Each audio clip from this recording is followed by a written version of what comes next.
All right, so now we are going to go ahead and create our first component. And if you don't know what a component is in Angular 4, all it is just the things that make up what you see on the screen when it comes to your Angular application. So our component here, all it has is our my key.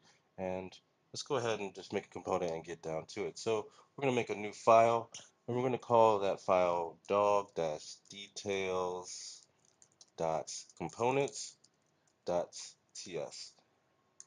And that's just a way to make sure that anytime you look at your Angular application files, you'll know that dog details is definitely a component.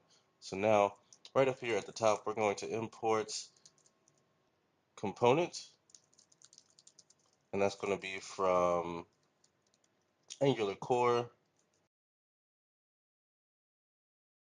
And then we're going to go ahead and create our component using the component decorator component, and then we're going to open some curly brackets or parentheses and then curly brackets.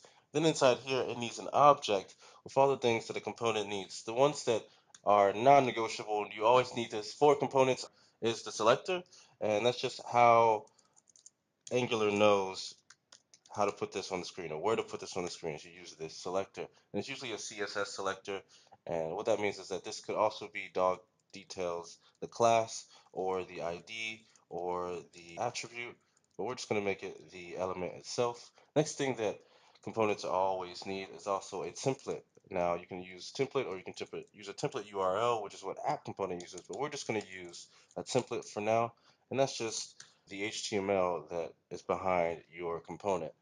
And that is basically all it needs. There's a few other things that we could use, like styles and all that, but for right now, we're just going to use that. Now we're going to go ahead and export this class that we were making here, and we're going to call it dog details components.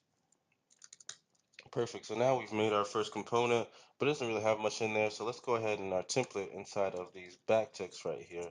We're going to just put a h2. So h2.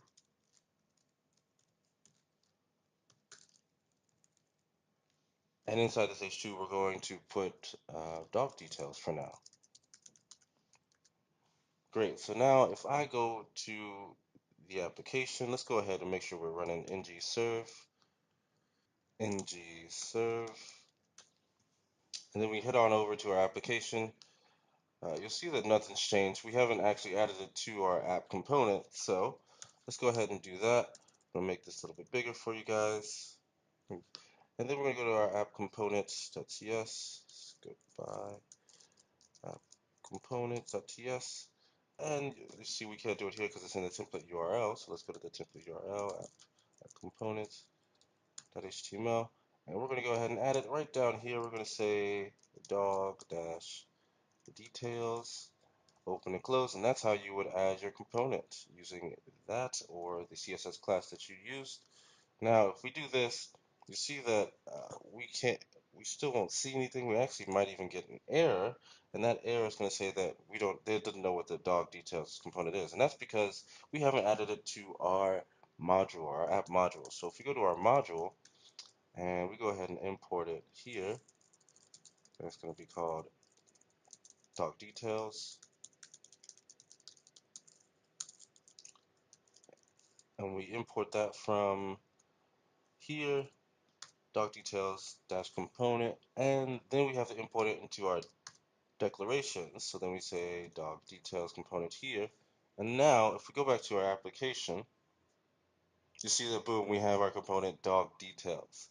All right, so there's a few things that I want to do in dog details. And this first thing we're going to do is we're going to go to that file and we're going to change dog details to just be a name of a dog. So we're just going to say name for now. So, and then down here, we're going to make that. I'm going to say name equals max. So now if I save that and we go back to the application again, you'll see that we have max there. Perfect. And now we have created our first Angular components. All right, so now that we have dog details, we can also just go back to our app component and say dog details a few more times. And this is what we really want to do. We want to make components that we can use over and over again instead of having to, you know, make a component for each kind of dog.